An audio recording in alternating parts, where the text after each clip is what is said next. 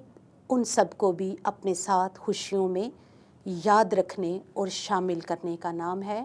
اللہ رب العزت ہم سب کے حال پہ لطف و کرم فرمائے، ہمیں عید کی خوشیاں نصیب فرمائے، اور عید کی خوشیاں حقیقی خوشیاں تبھی بنیں گی جب ہم اپنے ساتھ دوسروں کو اس میں شامل کریں گے، دلوں کی دوریوں کو مٹائیں گے، نفرتوں کو قربان کریں گے، اور اللہ رب العزت کے حکم کے مطابق ایک دوسرے کے ساتھ اپنا دل صاف ستھرا اور اجلا رکھیں گے۔ وما علیہ الا البلاغ۔ السلام علیکم ورحمۃ اللہ وبرکاتہ۔